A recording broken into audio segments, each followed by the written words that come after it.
You're listening to Health Innovators, a podcast and video show about the leaders, influencers, and early adopters who are shaping the future of healthcare. I'm your host, Dr. Roxy Mooney. Welcome back to the show, Healthcare Innovators. Today, I have Frank Ricotta with me. He is the CEO of BurstIQ. Welcome to the show, Frank. Oh, I'm really happy to be here. Thank you. So I usually have our guests start off by telling us a little bit about their background, and you can certainly do that. But I want to kind of start off just a little bit different. How are you changing the world? How are we changing the world? That's an awesome question. I mean, one of our foundational premises about BurstIQ is that we really wanted to impact the whole problem of health access and equity, but at the same time, really empower people with their own data. I mean, there's so many people in the world just don't have access to healthcare and basic health services. Even more that have no real documented identity, as an example, and access to financial services. So we wanted to take a run and try to solve some of those problems. And so you started the company 6 years ago? Yeah, in the spring of 2015. Almost 6 years. It doesn't seem that long. When you start thinking about it, it's like time flies. What has that journey been like for you? Startups have their really, these highs and these really low lows at some point in time. And when we started the company, nobody even heard of the term blockchain. We use blockchain technology through the platform to enable some of our security services, but it was somewhat like living a Dilbert cartoon. Blockchain, what? I don't know what that is, and I don't like some of the other tech that emerges. Cloud, are you going to put your data in the cloud? Yeah, I'm going to put my data in the cloud. I don't know what that means.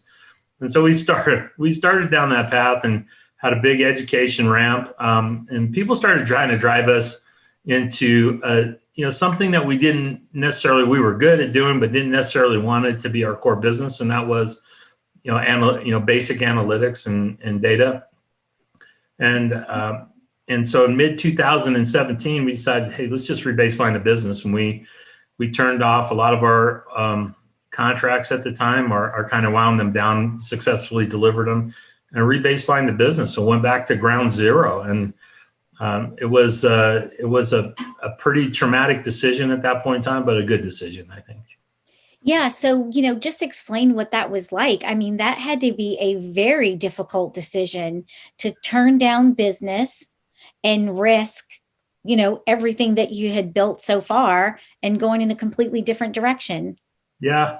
What I found was that I was actually, I know exactly where I was. So I was walking down one of the streets in New York City. I just finished talking with a potential investor, and I was saying, we're just not really happy. I mean, this isn't floating my boat. I'm not feeling we're really accomplishing what we set out to accomplish with the original premises. And I took a step back, and I know there's different ways that people talk about it. What's your why? What's your massive transformative purpose? And I went back to the hotel room and kind of wrote a little 2-pager to my team, and particularly my co-founder, and said, let's reconnect back to what gets us excited. And it was hard to make the decision because we knew it was going to be a little tough for the next few months, particularly making payroll. We were self-funded, and but once we did it, it was like a burden was lifted. We were able to really re-energize lots of aspects of the business, and that really turned it around from there. We got a couple of cornerstone clients pretty quick and quicker than we thought. And I've really been on that journey since. Worth the risk. Yeah, definitely worth the risk. Well, and that's such a fascinating challenge or opportunity that you just described, because I think health innovators face that often, maybe in different situations. It could be an investor that's trying to guide you in a different direction. It could be a really key customer. It could be a co-founder, a team member. And so really, I think, like you said, being able to document who you are and who you want to be and what you want to offer to the world, and having that kind of as a rudder to guide you, seems like that's going to be really important. That's right. And when you have your what, the how can kind of go in different directions and shift Yeah. and turn, because the challenge is stay true to your values and what you want to do, but not get so focused that you missed opportunities to get there. And so that's why the how in terms of how you get there, you need to be very astute in what's happening in the market and where your open field is, and really try to run to that open field where you start seeing some adoption what you're delivering. It's funny that you mentioned that, because I hear, in my conversations with health innovators, I hear this dilemma often of, how do I know when is the time to stay true to who I want to be and true to our course, and when am I actually listening to feedback that's really incredibly valuable feedback, where I may need to pivot my business, in juggling between, nope, stay focused. They might think you crazy, but you're onto something, versus like, no, you need to U-turn, abort. Yeah. You don't always want to be the captain who goes down with the ship. That's for sure. And that's why you have, it's always a bunch of market feedback. I had a friend of mine once tell me is that half the battle of startups is still being there to play. And as I say, you can grab a hold of your big, broad vision and where you want to be and where you want to take the company. Like for us, is dealing with this health equity and access problem on a broader basis, but then decide, okay, am I going to do it from a B2B perspective as a starting point, or B2C? So it doesn't, you don't have to compromise kind of the internal values to be successful in the marketplace. And that feedback and that valid feedback is important. Not all of it's correct, because everybody has an opinion, but you have to be astute enough to listen and to self-evaluate on a constant, recurring basis. So help us understand what this funding journey has been like for you, because you've raised, some good money before the pandemic. Yeah, well, I'm thinking that was a big blessing for us to close our Series A round back in September with Elsewhere Partners. And Elsewhere Partners been a phenomenal investor from the standpoint, extremely supportive. Have some extended resources that have been helpful for us, and that's really one of the keys. We had, we are on and off again looking at raising money for a year and a half. We raised $250,000 in a seed round back in 2015 and had not raised any money from that point forward in anything of significance. And for us, it was all about, can we find a good partner, not just money? I've been down a path where I've closed some, or we've been in companies or led companies, we closed some investments, and the investor was actually destructive, and we didn't want to do that. We were so focused on really somebody that'd be accretive to what we were trying to do, and I think we found that in Elsewhere. So what recommendations do you have for folks that are in the trenches today that are raising money, in trying to weigh those options and what's going to be the best path for them and who they're going to be partnering with? What were some of those key decisions for you? Well, investors have criteria, who and what they want to invest in, what geographic region they want to invest in. You should do the same thing. As an entrepreneur, you should have your list of what you want from an investor, what you're looking for from an investor, and pursue that. And it's not all about how much money you raise or what the valuation is. There's lots of other factors that go into those kind of deals, because we actually had a couple opportunities that would have not diluted us as much, a little better valuation, but it just wasn't a good cultural fit for us. So you have to kind of weigh those options, but know what you want. And it's just not about who shows up to say yes. Have your own filters. And what I found over the years as well is that it's like anything else selling. Investors start getting more interested when they think they're going to miss something. And so you have to kind of create a little bit of that buying frenzy as well, but do so on your terms is the big thing. Mm-hmm. So how has this global pandemic impacted your business? Oh, man, I guess you have to ask, just kind of tongue in cheek, who hasn't it impacted? Right. Yeah. There have been aspects in the market that have been very positive, overall from the standpoint of more adoption of virtual care kind of techniques and a greater awareness on digital identity in the form of health passports and how you do business in the electronic space. Those have all helped us in terms of getting over some of the education and early adoption fears. But again, we had another little shift. I mean, we were really post-investment, we were focused on a full enterprise enablement strategy, and that market pretty much went into a stasis period. We see most health systems started focusing on how they're going to deal with COVID. They, not a lot of new projects. So we took a step back and launched an initiative called Research Foundry, really built up a lot of the data collaboration parts of the platform, and really created a new opening. And so we're coming out of the back end of that, and we'll see if that was a good decision on the as it translates into revenue and business growth. Well, global health definitely is more, I think folks are more interested in paying attention to global health. I mean, obviously, more so than ever before. I think especially as Americans, we've really viewed, oh, that's happening over there. Oh man, that's terrible. And then kind of back to business as usual.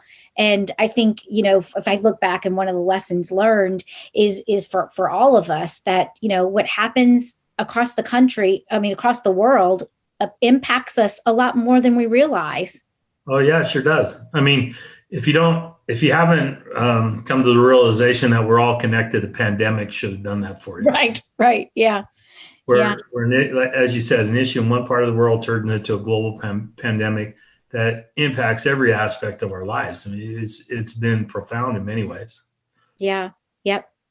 So what do you think what are some of the key decisions that you've made that have led to your success? It sounds like what you started out as has evolved over time to where you are today. And so as you kind of look back at that journey, what are some of the decisions where you're like, oh, you know what, that was really a game changer, whether you realized it at the moment or not?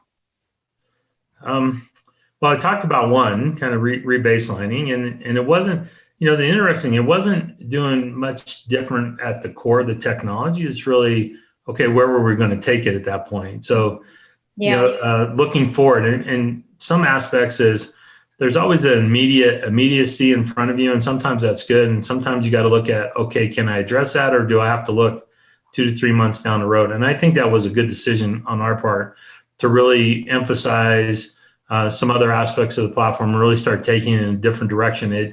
It connected us to the international world in many ways. It allowed us to start working with organizations such as OECD and in terms of regulatory guidance, and both on the financial services side and the health side. It connected us back to the Department of Commerce for that strategic relationship. So it was a really good decision for us to kind of shift that way. And then I think the second one was when we decided pretty early on is to, hey, let's accelerate this data collaboration side of the platform for Research Foundry. And just yesterday, we actually announced the winners of a project we had undertaken with American Heart Association and Hitachi around a data challenge for COVID and its impact on minority populations, and announced the 2 winners, which is University of Michigan and Alabama. So it was awesome.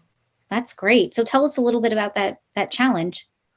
Yeah, the whole focus was to create an innovation challenge really around data to understand more broadly the impacts of COVID on certain segments of our population, particularly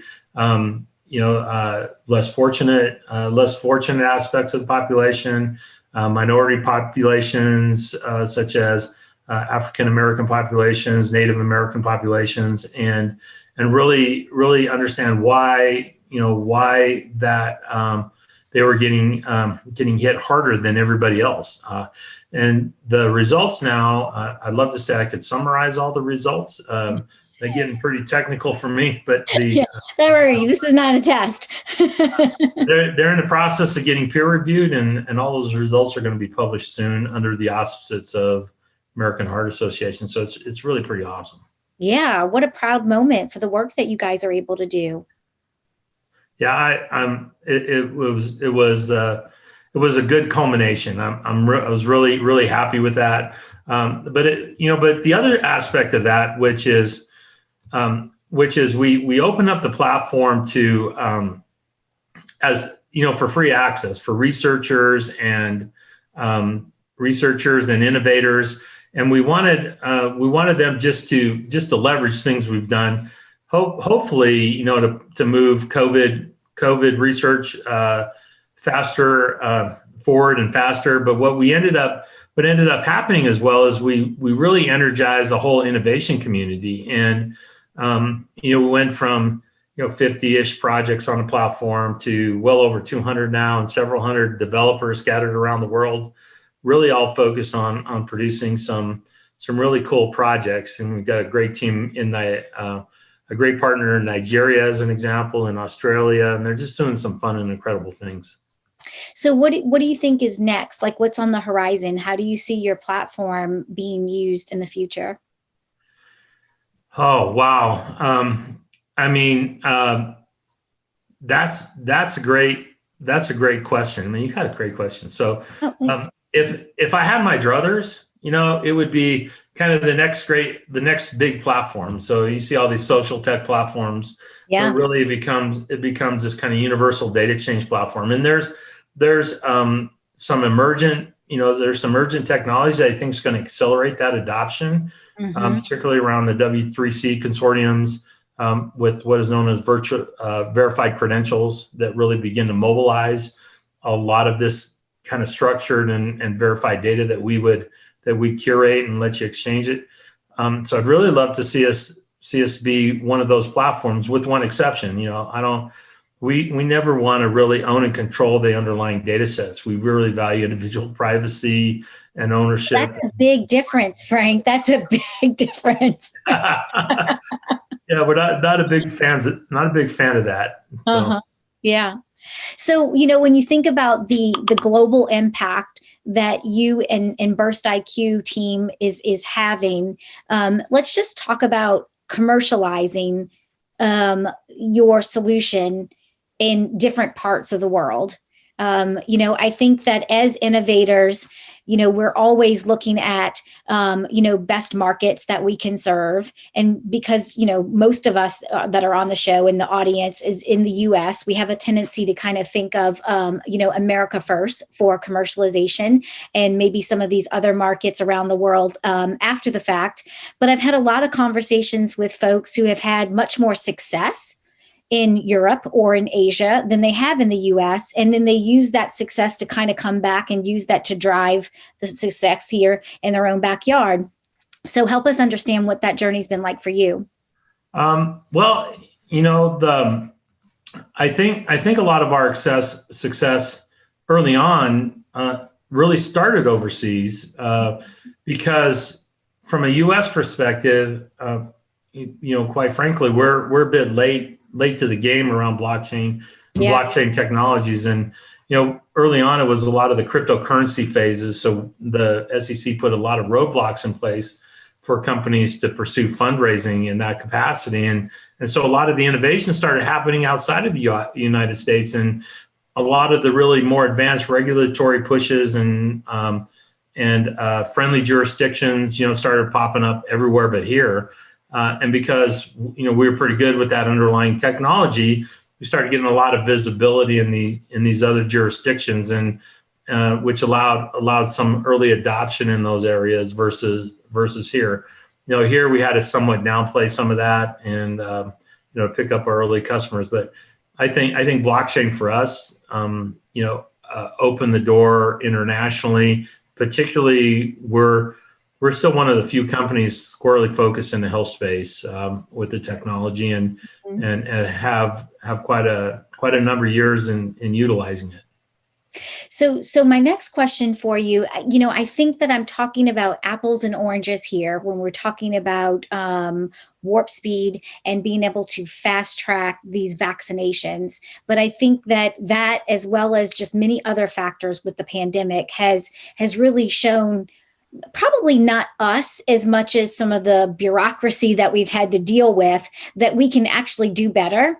We can be a lot faster, and we can do some things that maybe we thought we couldn't do for another 10 or 20 years. How do you think that that's going to affect adoption going forward? Adoption in what sense? In any innovation, in disruptive innovation, in incremental, in reimbursement models, in things like blockchain, in any type of innovation that maybe we even haven't dreamt of yet. Do you have any sense of how, like, maybe this has been a springboard for new things on the horizon when it comes to the ecosystem that we've been kind of forced to play in for a while? Yeah, I think there's two aspects. With all the ugliness of COVID-19 and the pandemic and the human impact and suffering, there's been a few things that have come out that have been positive. Is one, it's broken down a lot of traditional barriers in terms of inhibitions to collaborate. So you mentioned warp speed. That's a great example of a public-private partnership that worked. And I think we're going to see a lot more of those kind of partnerships in the advancements of health that aren't necessarily confined to a geographic region or a nation state region. I think it set a really solid precedence to how to accelerate, when we put our minds to it, how innovation can come to the market really quickly.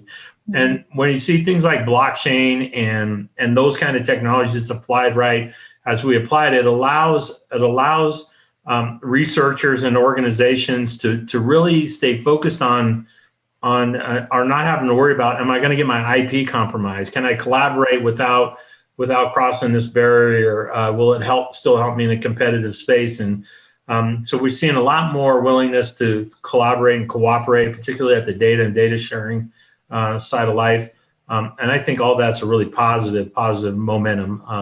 I think it was a good level set on taking down our artificial barriers and working together. Yeah, I definitely agree. I think that we've leapfrogged. We've done like 10 years worth of adoption in about 6 months. Yep. So in that regard, that is a huge silver lining for us. And I'll throw another one out for you, because this is one of those two sides of the coin, good and bad side. And yeah. I think the situation has really pushed the whole need, or it's put a spotlight on the need for really solid verified digital identity. And we see some parts in the United States actually starting to get behind that notion. But from a broader sense, if you think from COVID, health and commerce have now intersected. Yeah. You're going to get on my airplane. Do you have your vaccine, or have you been tested? If you're entering my country, are you going to be quarantined, or can I allow you to come in without quarantine? So this ability to represent aspects of ourselves in a verified way has really took root, and you're going to see that grow significantly. Downside, we got to really be conscious of the privacy side of this, and it doesn't get used for the wrong reasons. Yeah. Yeah. So true. And I think we'll probably see more and more of those two sides of the coin as things continue to unfold. Yeah. Yeah. Yeah.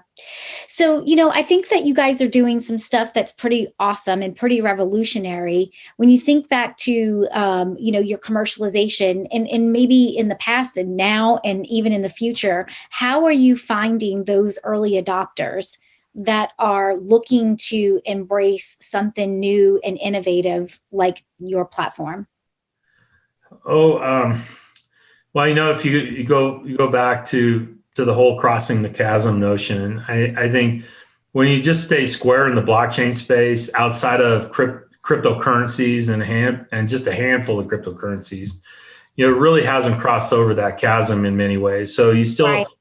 well, people are more familiar with it. There's still a little trepidation, but what you're seeing now is that because of some of the early adopters are willing to try it and really push forward meaningful projects, and even some of the consortiums that have pulled together from large companies. Yeah. The support infrastructure as well as the technology ecosystem has really matured quite significantly, and so now we're starting to see the first beachheads in the other side of the chasm, where it's not just pure early innovators. It really is the early adopters that are looking to do something new and innovative in their business or create new market opportunities. Yeah. Yeah. That's great analogy. Great story. So, you talked about how, being an entrepreneur has its ups and downs. How do you stay motivated and inspired during this journey? Oh, couple words of advice, no matter how old you are. Get yourself a mentor and somebody you can confide in. Be a mentor, because teaching and conveying what you do actually helps you grow. And then you got to have a good group of peers around you that are going to challenge you and not be afraid to whack you in the head when need be. So that's one. And then the second thing is you got to stay balanced. There have been times in my life in some of my early companies, it was so consumed in the companies that other aspects of my life, my health, and even in my personal relationships suffered. And so if you don't balance that whole mind, body, spirit side of life in your personal, it's hard for you to be the best person you can be in your company. And it's worth taking those times. In fact, when you think you don't have time, it's exactly the time you need to take to go. That's the red flag, right? I don't have time. Whoa, we need an intervention here. I've been there, that's for sure. So who have been some of those mentors and advisors for you that's made a huge impact? Man, that's an awesome question. I've had a couple that have been steady for me over the years. One gentleman in particular, he's probably going on 25 years. And when I really need some sound words of wisdom, I call him up, and he's a retired KPMG partner. He was a senior partner at KPMG. And when I set out to run my first company, and start running a company from a person who started a pretty sizable venture firm, he introduced me to him. He was my temp CEO, and we've been friends ever since. And I've looked to him on and off over the years, and he's been solid. Actually, a gentleman who's the CEO of one of our customers now. I've been his customer. He's been my customer. He's been on my boards. I've been on his advisory boards. It's been a really good symbiotic relationship there, and he's another kind of go-to person. And then my co-founder is an awesome balance for me. And on the personal side, can't discount my wife. She keeps me level, I'm going to give kudos to my mom, because she broke a lot of conventional norms and has that entrepreneur streak in a different way. Really? And a great example. She's predominantly been in education, but she's been such an innovator in education, has won numerous awards, ended up being a superintendent of a school district. She's just an amazing lady. So I always give her kudos. That's really fascinating, because I've studied a lot about different successful entrepreneurs and innovators, and almost all of them have a great mom story. You think Bill Gates, Steve Jobs, on my dad's side, my dad's side taught me. Not that dads weren't great also. Yeah. That's not what I'm saying. My dad always taught me, guard your integrity. Nobody can take it. You have to give it away. And so it's a key lesson that, but on his side, I'm going to say my grandma, they started they immigrated here, opened it. So it was a liquor store, opened the liquor store, had a whole entrepreneurial bent then. So I think it runs in the blood somewhere besides education and teaching. Mm-hmm. Yep. Just crazy enough to think that you can change the world, right? Yeah, why not? Uh, so I'm a big learner. I think that, as much information as we can put in and consume and kind of take what we need at that moment in time. So do you have any books, podcasts, or any resources that are kind of like your go-to that you think would be a good recommendation for our listeners and viewers? Oh, I try to consume as much as possible. So, there, gosh, a handful of great podcasts, some in the health space. But I would say if you're kind of a tech oriented person, the A16Z is a good one. Yeah. First of all, people should be listening to your podcast. So that's well, I thank you for that plug. Is Andreessen Horowitz. They've always had a great series of podcasts around different emerging tech. So that's a good one to kind of stay, because it's hard when you're focused on what you're doing to see what the rest of the world is doing.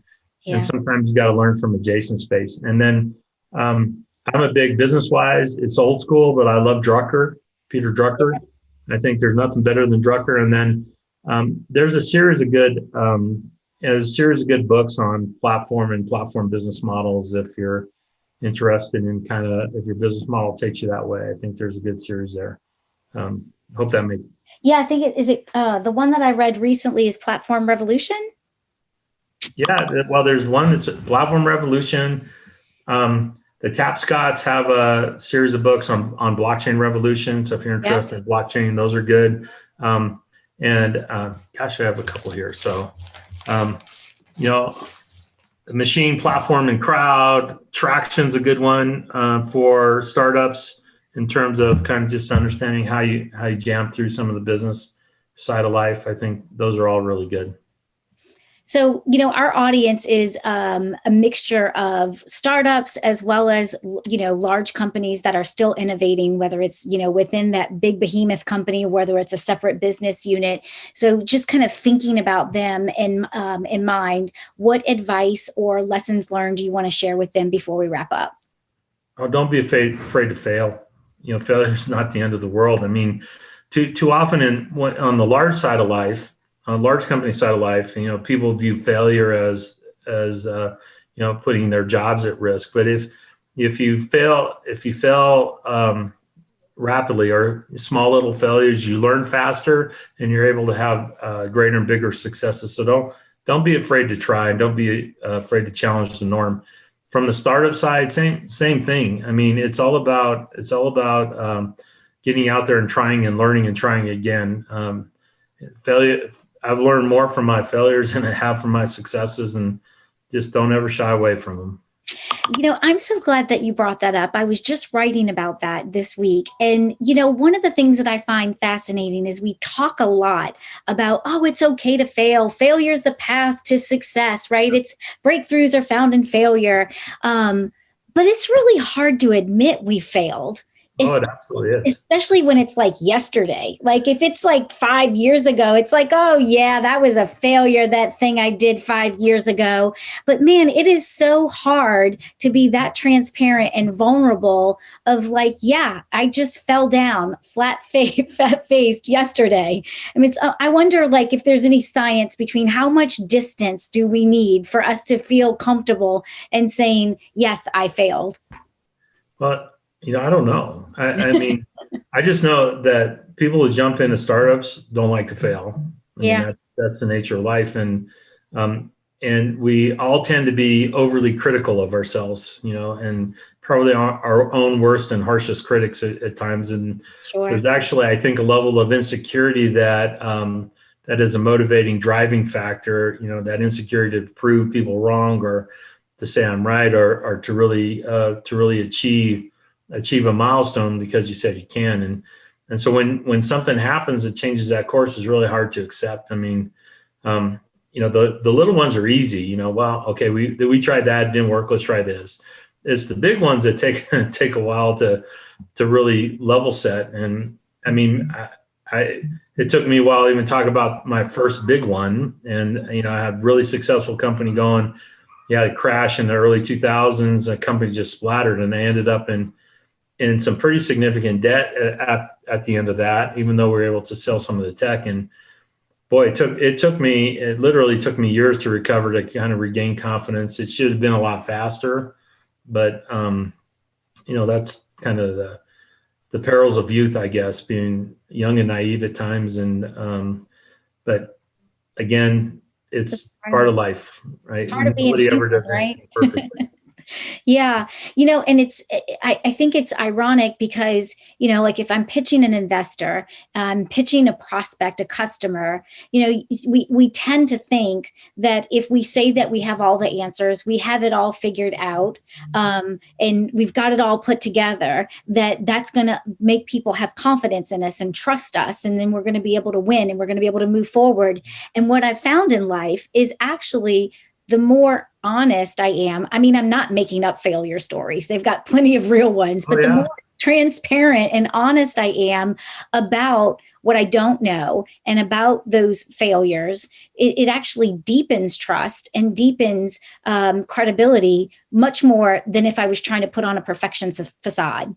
Well, you come across a lot more genuine. I know.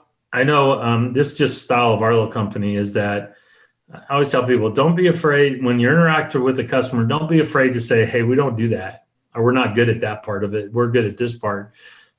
Because at the end of the day, they're going to find out anyway. And, when they're interacting with you and you can be honest about yourself. And I'm not, there's a difference between being humble, but you can be humble with confidence, Yeah, right. You have to be able to acknowledge those things. It's not a bad thing, and in fact, people it's a lot of customers and people you work with find that pretty refreshing, without having to stay so guarded all the time. Yeah. I couldn't agree with you more. Well, thank you for your humility and transparency and candidness with us today. If any of our viewers and listeners want to get a hold of you, what's the best way to get in touch with you? Oh, you can find me on LinkedIn. Feel free to connect with me on LinkedIn at, Twitter's at FRicotta, or come find me at BurstIQ at burstiq.com, BURSTIQ.com. Thank you so much for being with me today, Frank. Appreciate it. Well, Roxy, it was a pleasure. Had a great time. Thanks for having me. You bet. Thank you so much for listening. I know you're busy working to bring your life-changing innovation to market, and I value your time and attention. To get the latest episodes on your mobile device automatically, subscribe to the show on your favorite podcast app like Apple Podcasts, Spotify, and Stitcher. Thank you for listening, and I appreciate everyone who shared the show with friends and colleagues. See you on the next episode of Health Innovators.